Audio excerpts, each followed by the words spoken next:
and welcome to another devlog for DunGenes, an adventure generator that procedurally generates dungeons, stories, NPCs, and whole worlds. With one click of a button, you can create a whole new story for you to explore. My name is Gabriel, and I'm a game design student at Uppsala University, Campus Gotland, and today I want to show you what I've done for this current spring. So today I am trying a new way to set up the video. So first I'm going to show you parts of the process like I did in my first few devlogs, and then I'm going to continue with the result after that. However, I should probably include things for the devlogs in my sprint planning because I do not have any kind of nice looking transition between these two parts of the video. So I'm just going to put a background with a text on top, and it's going to look as bad as it's going to. I would love to have a video editor or something like that, but here I am, I'm just doing this on my own, so it's gonna be as good as I can muster, honestly. I'm gonna have to take one sprint to just fix up things for, you know, the videos and stuff, but here we are. Okay, so first the process, and then the result second.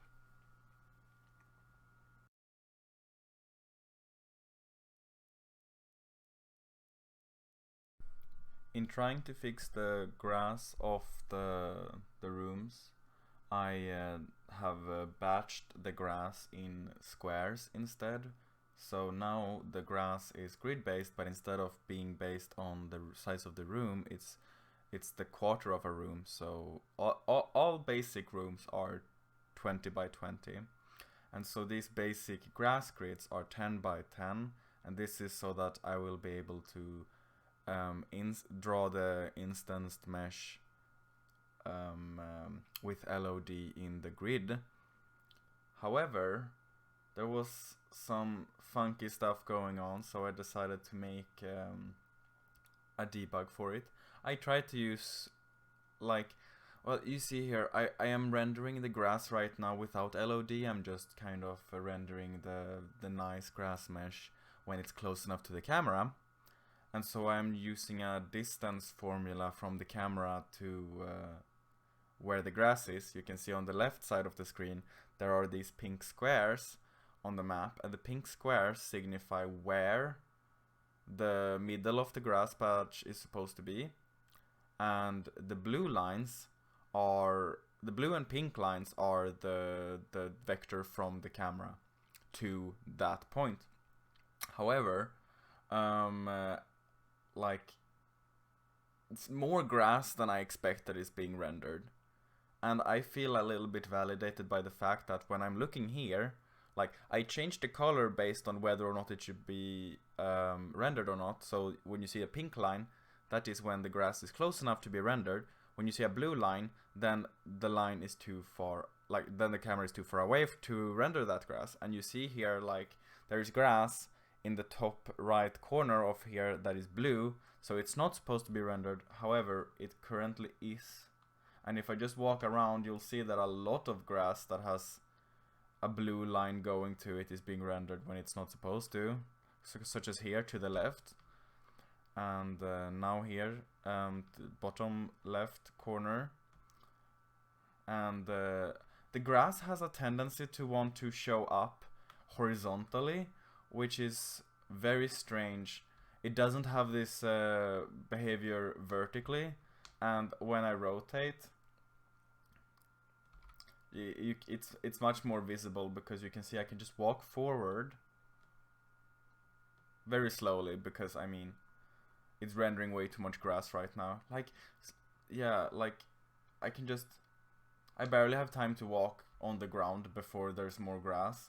Meanwhile, if I walk vertically, or, like, I don't know if this is called vertically exactly, but you know, you see here that I'm on the ground, there's no grass, and I have to walk a bit before the grass appears. This is the behavior I would like to have. But as you can see here to the left side, there's just so much grass that's being rendered when it's not supposed to. I am gonna have to investigate why this is the case. Alright, I fixed it pretty much.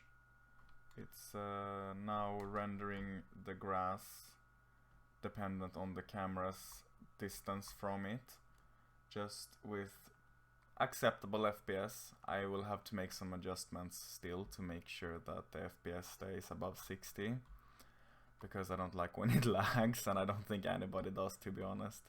And eventually, when I then add the LOD, which means that I'll render even more grass, then the FPS might drop even further, so I'll have to make adjustments nonetheless. But so the issue was actually that I had made a problem. Well, I had missed a problem in the batching. I had accidentally batched some grass twice, which led to some of the grid batches just containing 3 grids instead of just 1.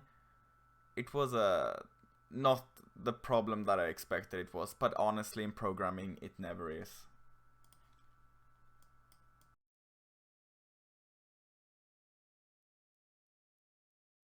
So finally I was able to fix the LOD. So I am both using LOD here and a kind of custom frustum culling. The frustum culling is not done using traditional frustum culling methods or anything. Like, I don't know how to do that in Unity, so essentially what I did was just using world to screen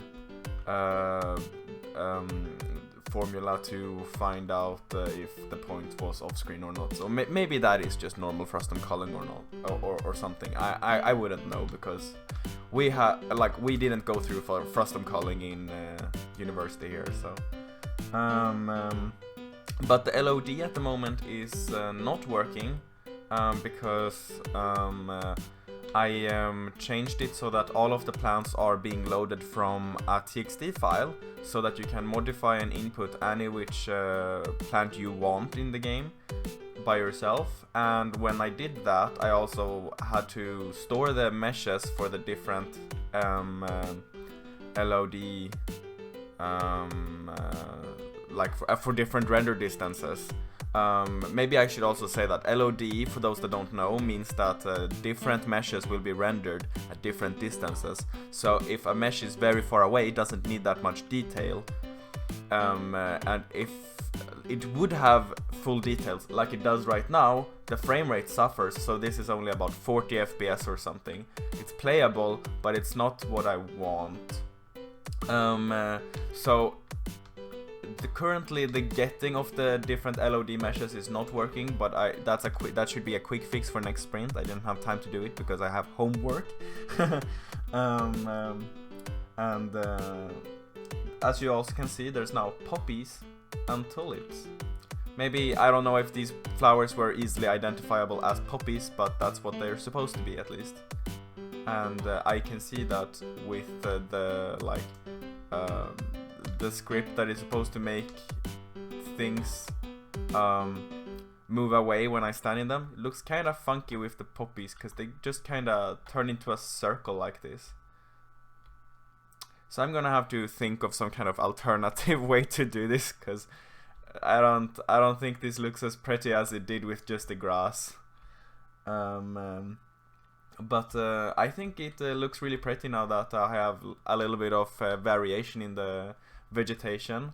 I'm going to take a little break from the vegetation for next sprint and just work on the player character. But I think this goes a long way just to make the game prettier. As you can see also, you cannot see the void at the moment, because I'm now rendering rooms outside of what you can walk in. So there's even pots on top of there, just like the rest of the level, because they're using the same code to generate. I think it looks pretty, because now it looks like you're actually somewhere and not just floating in like a position out in space. In order to place these flowers and this grass, I'm now using a placement grid, because I want to be able to place down furniture Animal Crossing style at some point in this project. But I'm going to also use this placement grid for just generating houses and indoor, like the indoor parts of dungeons, to put down columns and I mean furniture in general, like chests and stuff like that. It's a placement grid would be needed. The vases are also put here using the placement grid.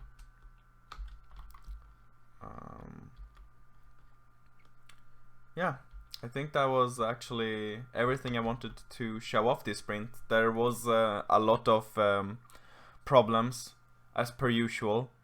There's not gonna be a devlog without a bug, it seems, at this point. I guess that's just the pitfalls of working on a project alone. That you and not everything can get as perfect as it seems. A lot of other people make devlogs and put them on YouTube, and they seem like really pretty and really well thought out and really well structured.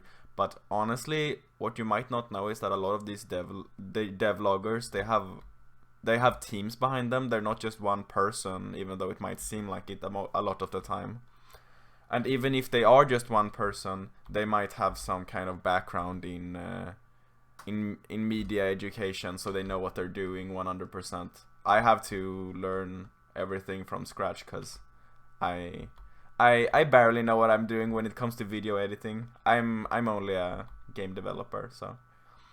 And if you are interested in this project, you can join the Discord server that I have linked down below in the description.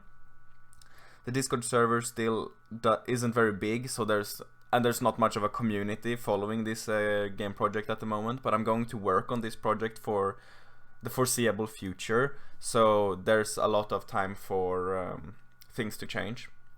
And I would like to...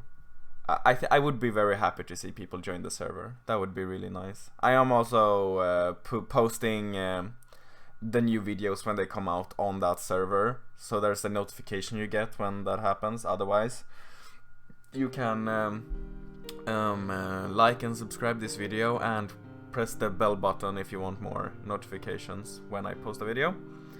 And thank you for watching. From my heart out to the infinite void. Over and out.